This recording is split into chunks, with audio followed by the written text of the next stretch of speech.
1-2 pitch.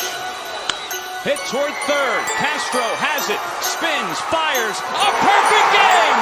Roy Halladay has thrown the second perfect game in Philadelphia. Line drive, right center field, base hit. Ground ball over the mound. Waiting for it. Muncy, he booted it. One runner's in. Here comes Swing, the throw. Save! Harper hits one in the air. Left center field. Back it goes. Harper, the swing of his life.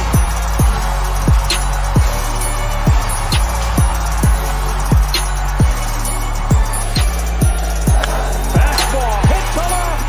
It is long gone. And Hamels with a 3-2 pitch. Swing and a high fly ball deep center field. Herrera back on the track and did he make the catch? He fell down and he's got. Here's the strike by Robinson. The 3-0 pitch. Swing and long drive. There it is. Number 500. The career 500th home run.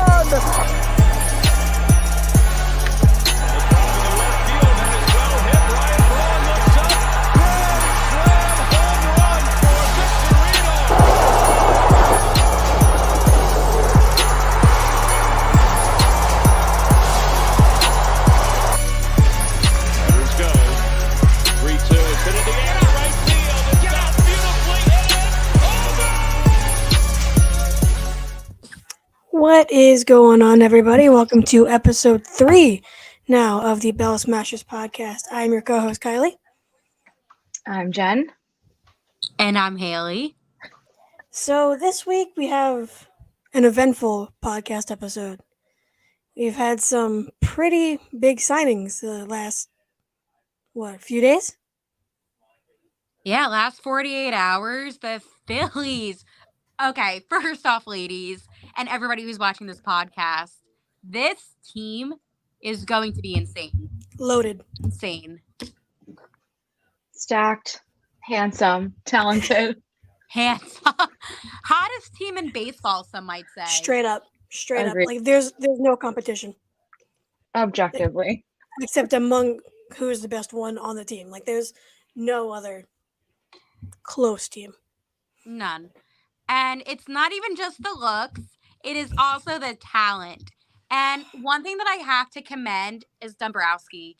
He has stepped up in his position, the president of operations of baseball, whatever you want to call it. I know it's a new position name, but he has lived up to it. And I truly think that he is what the Phillies needed to be successful. But for me, I mean, I was on Twitter, right? And David Robertson posted kind of a goodbye post. Mm-hmm. I got sad. I did too. Me too. I hate it. And I know that it's only to improve our team, but to the Mets? Yeah, oh that one hurt. I was a little upset about that one. I agree. I mean, we've talked about how you get attached to players, and as a result, just a little, it hurts even worse when they go to your least favorite team of all time. Yep. That one stung. But on the other hand, there's a lot of positive, and I think, we have Trey Turner, the best shortstop in baseball. Unbelievable. And then Walker is a great addition to the team as well. But the one thing that the Phillies need to focus on, and I know that they're going to, is that bullpen. Get a couple of talents in there, and then they'll be solid. But, adding Walker, right, to this pitching, Painter is going to be coming up. So there is going to be talent in that pitching rotation. So I don't necessarily think that the Phillies have to go and try to get another ace. I think that they're good in that sense. It's just the bullpen. I agree. Yeah, right now they had talks with Chris Bassett earlier today, and he was already there in Philadelphia for a wedding. But he did, if I saw correctly, he did have a meeting with the Phillies, so it looks like they're definitely still targeting pitching. I don't know how I feel about it, though, because he is another qualifying offer guy. So, like Rodon, we would lose draft picks for signing him. And as a team that is in win now mode, yet doesn't have the kind of farm system that can warrant losing draft picks at the same time. It's complicated. We're not, as loaded as on the farm and in win number like the Dodgers are or some other teams like even the Padres. Yeah, they can't afford to do that. I don't think it's worth it because the draft picks are so essential for the Phillies. And, as you were saying, we don't have that good of a farm system. We don't have many young prospects that are actually going to be, circulating their way to the Phillies.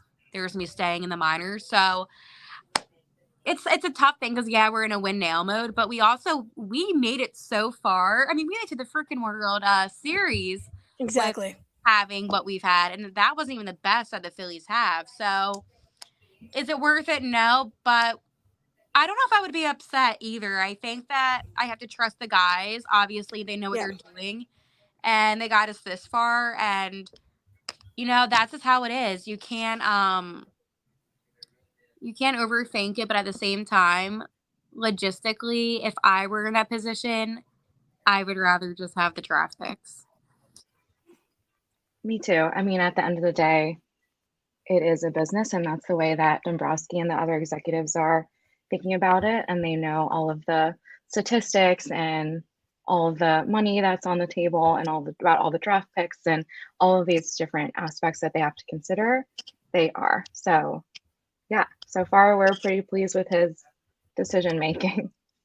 I would say so. Yeah. Trey Turner, welcome. Yeah, what did you guys think about the press conference? I loved it. I loved it. Did you get to watch, Haley? I did. I think he's a great guy, good family guy. And obviously, his wife is from New Jersey. So he said, too, that, he wanted to be in Philadelphia. I didn't take away that much from it. Now, I'm not talking about him as a person. I'm talking about looking at the season. Hmm. He didn't say anything like that significant, but I can kind of tell the kind of person he is. And that's just what makes him more likable as a person. We have this guy, a family man who can speak well and is really like Put together. articulated, yeah, put together and all that.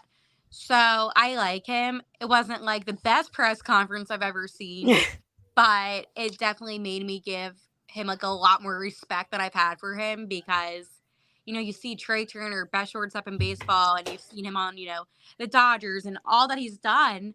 And then you get to hear him talk, and it's like, wait, this guy is like a normal guy. And now I see why Harper likes him so much. I like press conferences because for that reason you don't get to hear players talk for that long unless they're doing an extended interview somewhere, unless they appear on a podcast. Usually you just see one day you just see those mini clips after a game or things like that. So I really enjoyed it. What do you think, Kylie? So what I got out of it was just like watching his mannerisms and how he goes about things. Like Haley said, family guy through and through. There's no doubt about that. I think he's a perfect fit for here. I think he's better as a Philly than as a Dodger because the Dodgers just have a different like tone to it, different mannerisms, and I think he's great for the personality that we have here right now. We're a very family oriented team, clearly, all the players have kids and they all just get together too. So like it's a family oriented team. And to the guys that don't have kids and the guys that are single, and I don't mean this like in a weird way at all, but when I was over at Xfinity Live and I was partying with a couple of the guys during the NLCS or the NLDS, whatever it was, I forget. They were, and the ones, when I say single, I don't mean like single, I mean the ones that have like girlfriends and don't have kids yet. Yeah. They're some of the nicest guys, and they're a young group of guys, but they all looked out for each other. And I'm not going to say the player's girlfriend because I don't want to like make her feel uncomfortable. But one of the player's girlfriends was feeling very overwhelmed, and another player went up to her and kind of like checked in and was like, "Hey, are you okay?" And that's just the kind of dynamic that they are. So they all kind of look out for each other. And as I said, like, I will tell you guys privately, but I don't want to publicly say, who it was.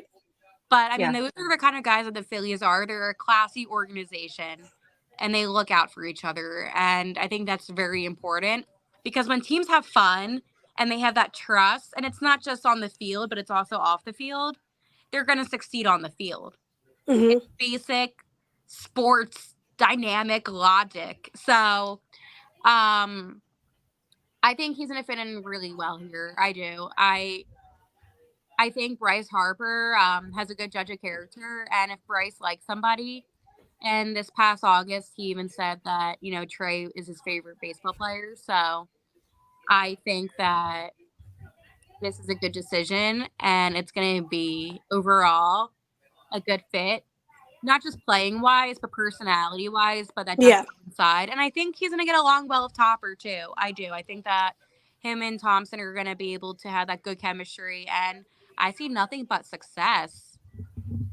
absolutely. I mean, I want Harper to say that Shohei Ohtani is his favorite player next because we always seem to go after his favorite player. Yeah, And his friends. But that is true. We're just surrounding him with his friends, which, hey, you have to do. You have to make your superstar happy. And it's gotten us this far, hasn't it? It's gotten us this far, and we're just benefiting from it. So keep listening to whatever he says. So, Yeah, Kylie, I need to ask you because this is important. This kind of coincides, and this is a good way to bring it up.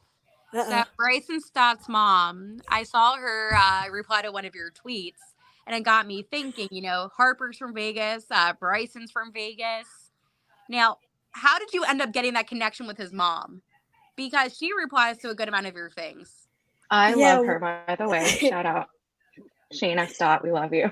Yeah, she's awesome. She, I commented on one of her Twitter posts, like when it was, I think it was before Stott got sent down to the minors to work on some things. And I commented on one of her posts, and I didn't realize it was his mom.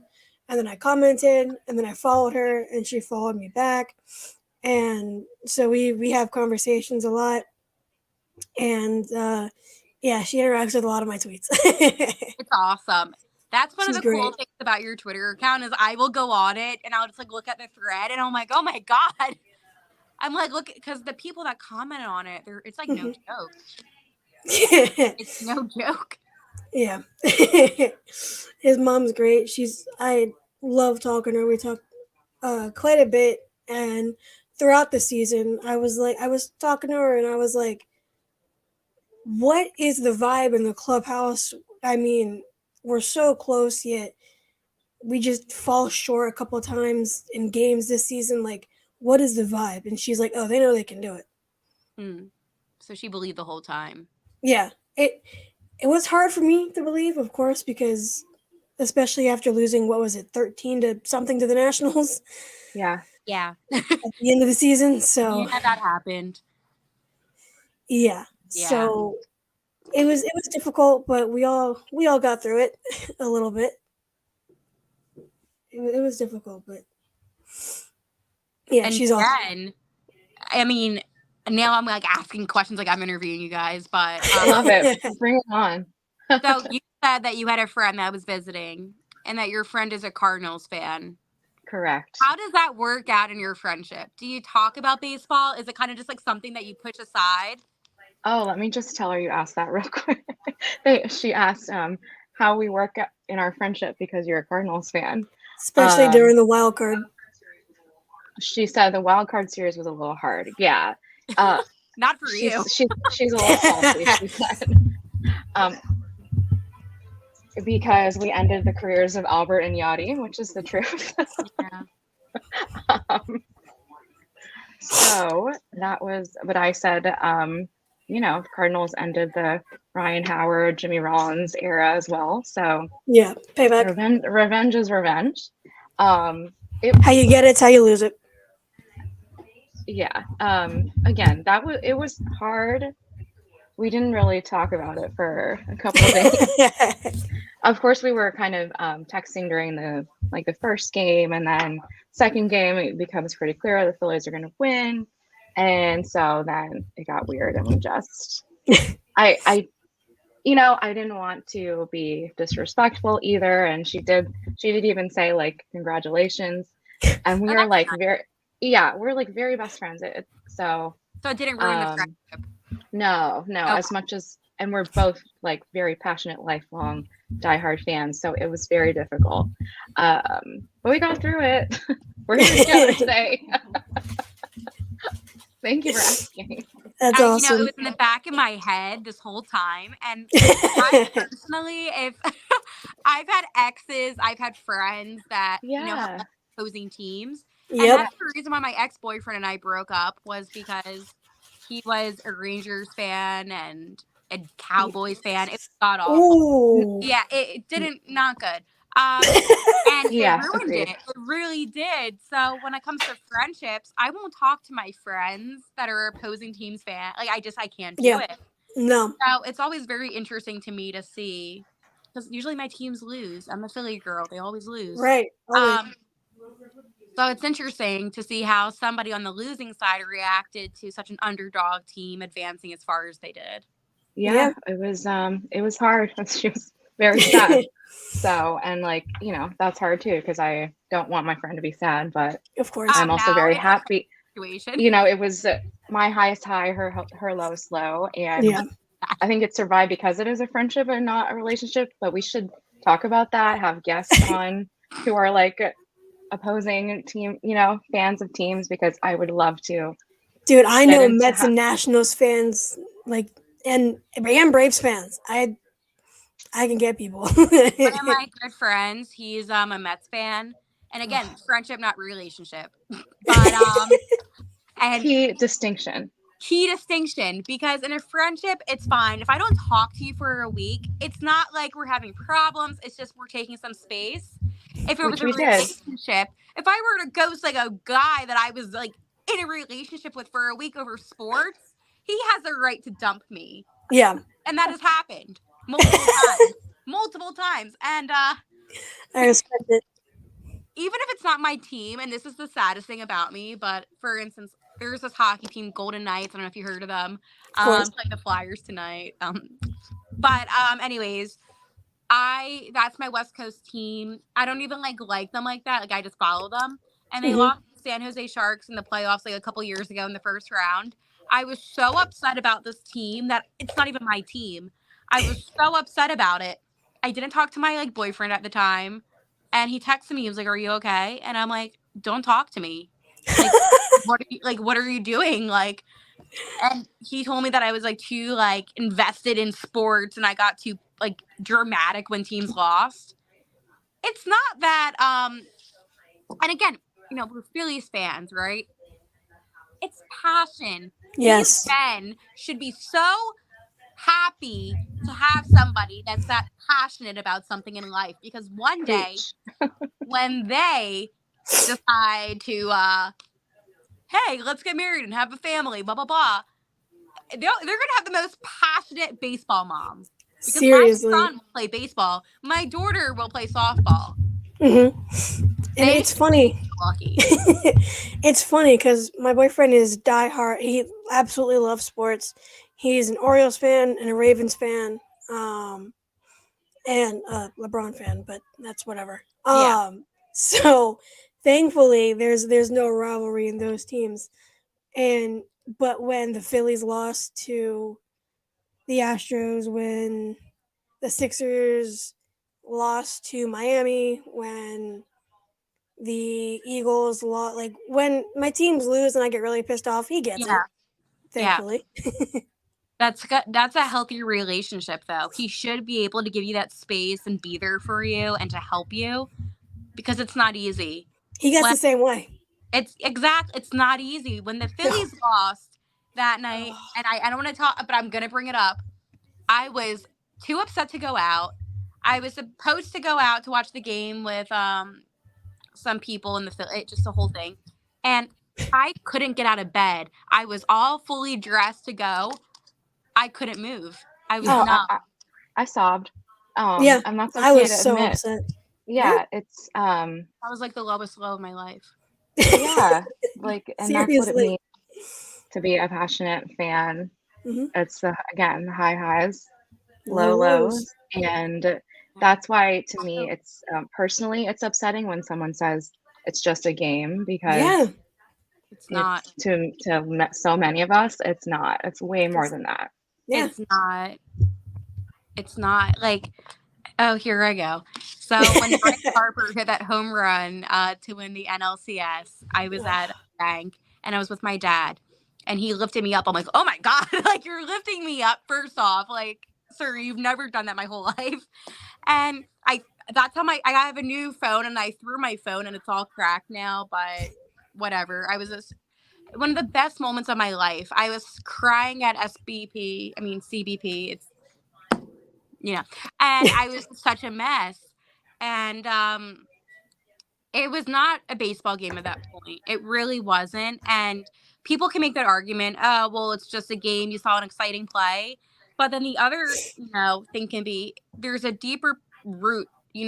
We're not just those fans that come along when they're doing well. We're those fans that have been there during the lowest of lows, when the bank is not even nearly like 20% full. And it's one of those things where I have always, and this is true for any of my teams, no matter how bad they're doing. And again, I'm a hockey girl, so this is a perfect example. I will always support them. And with the Phillies, they had those years recently where it's been dreadful to watch. So when they finally are succeeding and doing well, it's not just a baseball game. It's a belief. It's hope. It's bonding. It's something greater than sports that people get it. And the people that don't get it will never understand it. And that's sad. That's really sad, because I can't imagine the opportunities it creates for fans. It's such a special thing. So, we're all friends because of it. We are. We have this podcast because of it. That's right. And I think that, and I hate to be this person, and I'm going to sound like that person right now. With the signing of Trey Turner, right, and the team, being in the World Series, I hate bandwagon fans. I hate it. And my concern is, next year at the bank, prices already have gone up. If I want to go down for just like a Sunday game and see, the Phillies play, I may not be able to afford that. And I know that's the cost of having a good team, and I would rather have a good team than nothing.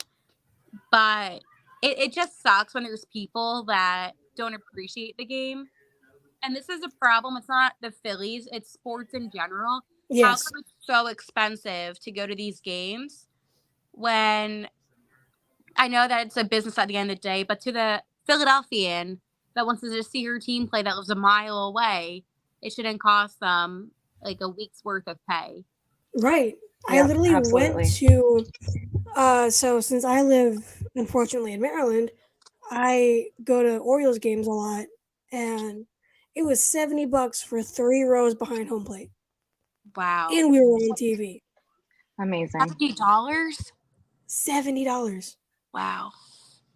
And it was like $50 when they played the Angels, and we sat in the higher deck, but it was Ohtani and Trout, and we saw Ohtani and Trout home run, and the Orioles have a walk-off win. Wow. See, that's not bad. That's awesome. And those are the types of experiences that everyone deserves to see in person, regardless of, it shouldn't be the people who have the most income or the ones who are able to experience it.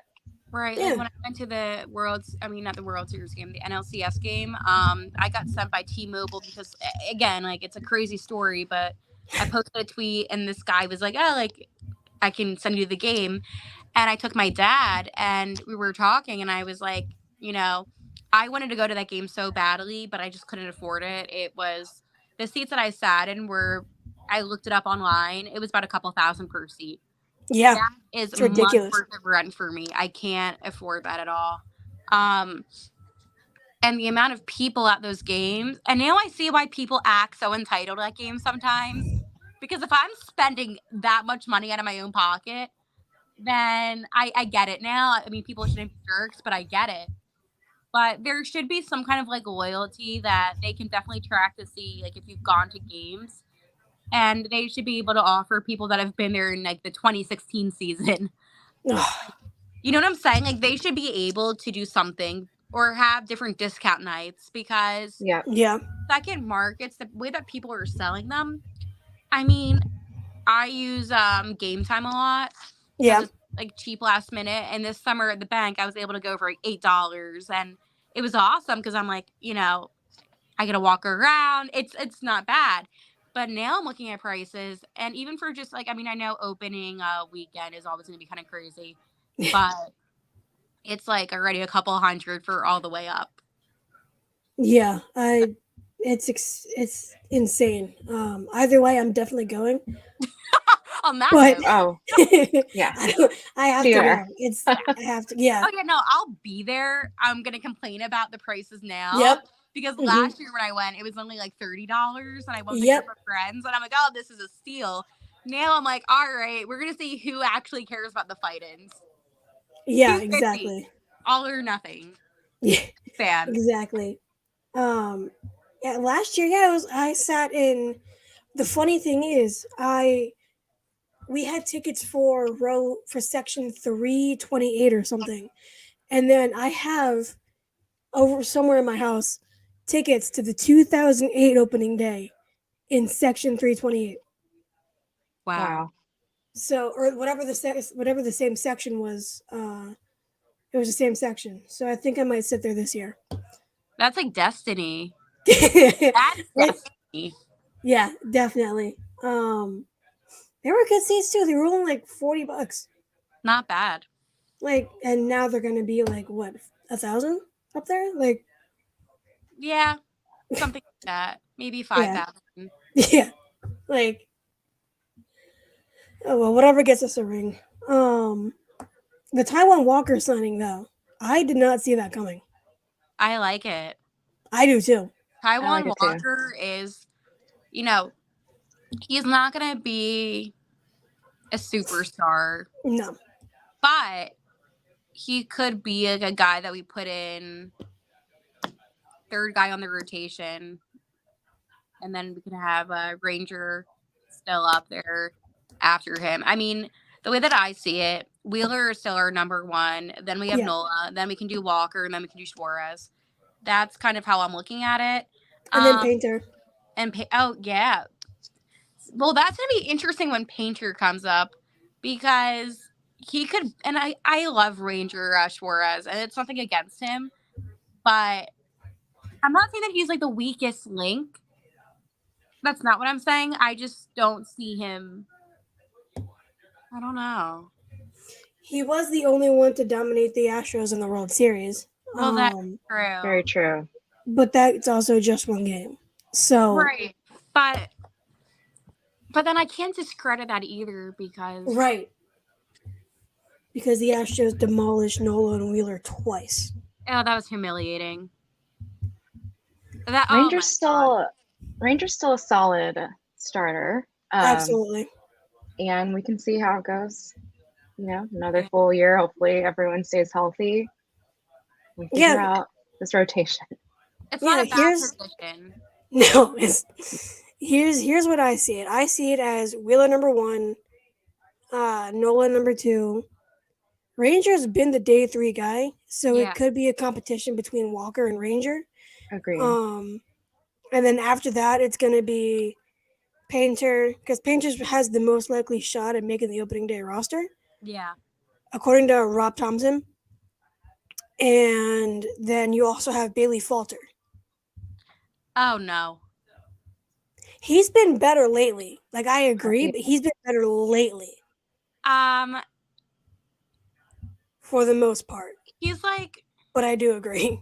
Yeah, I would really prefer him not to be in that conversation at all. Yeah, no, it's a no for me.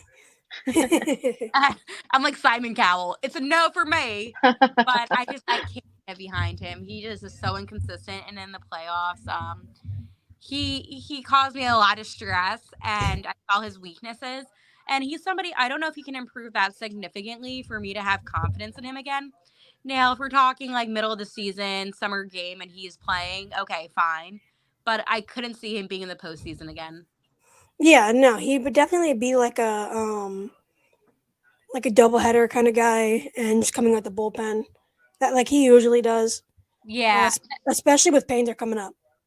Yeah, I mean, it is what it is. Yeah. I mean, they still have to have guys just in case injuries and things like that. Mhm. I get it. I'm just the passion and the emotion are still there from this postseason. So, Yeah, exactly. We all still have that, like, It's very who did raw. what in the World Series. yeah, Yeah, it's very raw still. I don't. like Kyle Schwarber's the only guy that I'm not feuding with. That's what I'm saying. So like when the Phillies are doing that Christmas special, whatever, I went up there on Saturday because I was already up there. Thank God. Shout out to my sister for having her child that day, for me being up there. Perfect timing. Right. Oh, But Kylie, sorry to interrupt. Before you tell the story, I'm gonna have to listen to it on the recording because my friend and I are gonna head out. Have yeah, fun. have Thank fun. you. And Go thanks for Phils. joining. Go Phils. Go Phils. Love you both. Love Love you. Catch you. She said go Cardinals. Ignore that. I didn't hear that. So, Our team ended the careers of Yadier Molina do not get and in the any other fights guy. tonight about it. That other guy. So with that, I will leave. Love it. Okay. See you next week. Bye. See ya. Bye. What a way to exit. I know, as her friend was in the background being like, I was like, oh my God. Right.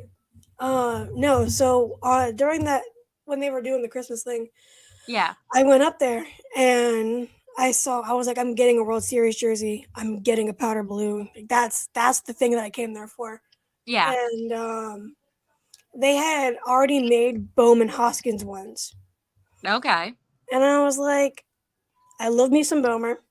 Oh, yeah. Love Reese, Okay.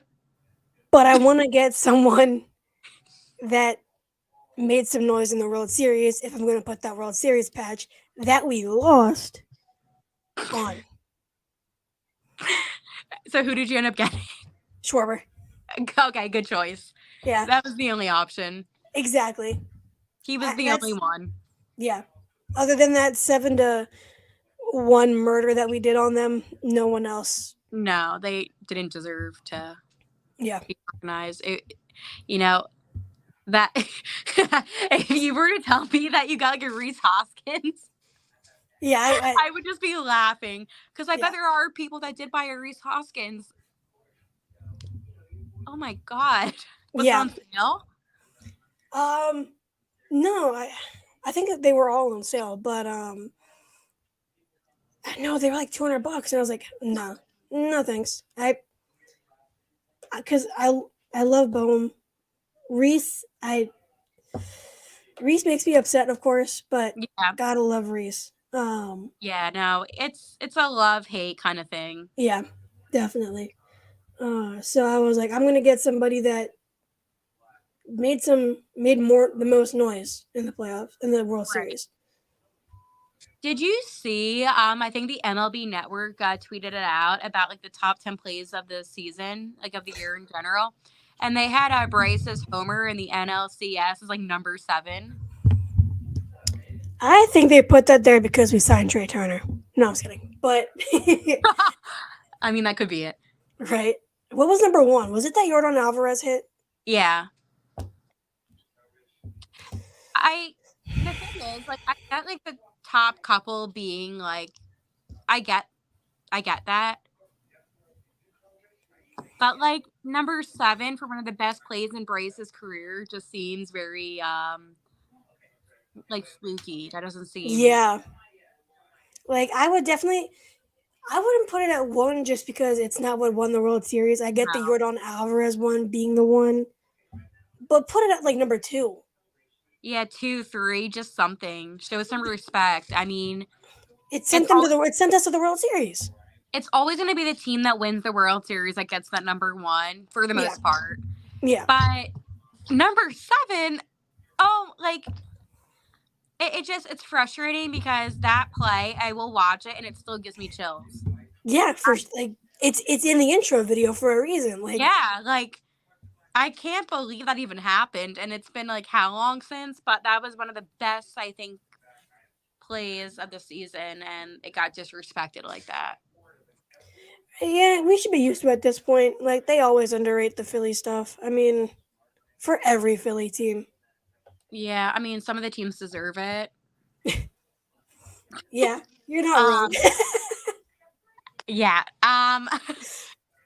but not the teams that actually win. Right.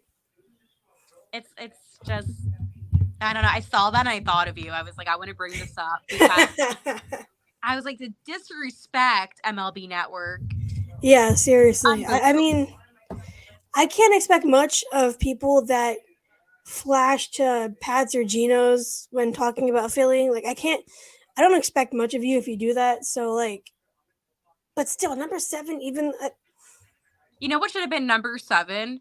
Because I think this genuinely was one of the best plays of the year. Was that stupid Padres music video? Like Philly back up. Like I think that's the reason why the Phillies even won that series.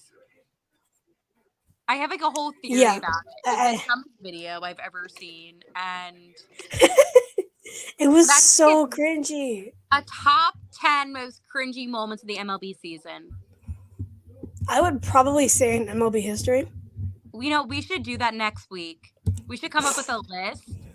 Wait, and then we should have oh, this is good. So if you're watching next week, I know this is on the spot in the moment. We could have people like comment like their most cringy moments. There you go. I feel like because we're a Phillies podcast, 99% of them are going to be the Padres, but that's okay. Listen, any time of day where I can talk bad about the Padres and that stupid video, I will do. Dude, that video, I cannot believe they even went on the radio and did that. Like, I can't believe.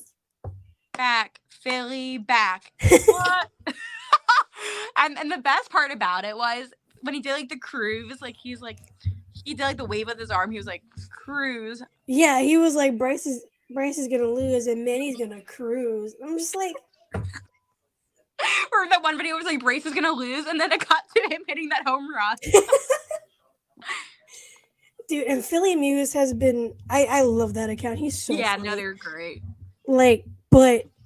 And I know there's people watching, so feel free to comment. We can see them this time. Like, but I just can't believe, like, we all knew that we were going to win after we saw that video. And Philly's Muse had a fun time with that video after we won. It was one of the best things they put on the Sound of Sandlot. Yes. Yeah. Like, I'm telling you, if there's any fan base that can shut up another fan base, it's Philadelphia. It's easily us. I mean, look at what's his name, Keith, when he said he didn't want to watch us. I posted a picture on Twitter, or Instagram, whatever it was, and it was the day that he said that. The next day, like the Phillies had a game or something. It was that game that he was talking about, and I posted a picture, and I was like, "Thank you, Keith." And everybody was chanting like, Keith, Keith, Keith. And I'm telling you, the moment you disrespect Philadelphia, we will make a joke out of it. Absolutely, especially if it bites you in the butt. Like, yeah, oh, that's the best. But even if we end up losing, we will still like rip you a new one. Absolutely, we don't forget. We don't, and oh my, see, I'm gonna have to come up with a list of like my top 10 moments of the season, just like going to the bank or just like seeing things online. We should do that next week. About the Astros social media on TikTok because I posted, dude. and I have maybe like 500 comments of like fake Astros fans, and I say fake because I don't think they have even that many comments like Astros on top, like we're fueled by hate, and I'm like, congrats. Okay, and did you like them a year ago? Like, right? Did you like them before 2017? Yeah, it's congrats on your like one-ish World Series championships, whatever. Yeah, like I haven't even congratulated any of them because don't have anything nice to say. Right. I was taught if I don't have anything nice to say, then don't say it at all. Yeah, and I'm gonna just be the bigger person. I'm gonna say nothing. I Right, don't have the exactly. sportsmanship because I'm not on the team. I have no obligation Exactly. to be nice. Yeah, I have no obligation to say congratulations. I have no obligation to, be polite about it. Like, no, if you guys are a respectable fan base and franchise, maybe. Nah, no. It would take me a couple months, but then maybe I would be like, Yes. oh, they deserved it. Yeah. I'm in the anger stage still, and it's been months. I'm like, oh my God. Yeah, I'm still not over it. And it's of course not a thing of mad at the Phillies. It's happy that this season happened, happy all the experiences we had, and just mad that it ended the way it did. Yeah, it's the situation, not the team. Yeah. It is what it is, but speaking of things that I'm mad at, my phone is about to die. Oh, jeez. So. Oh, yeah, it's been an hour too, so yeah. All right, so as always, thank you guys for watching. This concludes the week 3 or episode 3, whatever. I'm putting up my hand signals. Right. We will see you guys next week. As always, tune into all of our Twitters. We talk all the time and make a ton of jokes. And Haley does stuff with her hands. And we will see you guys next week. Bye, guys. Bye.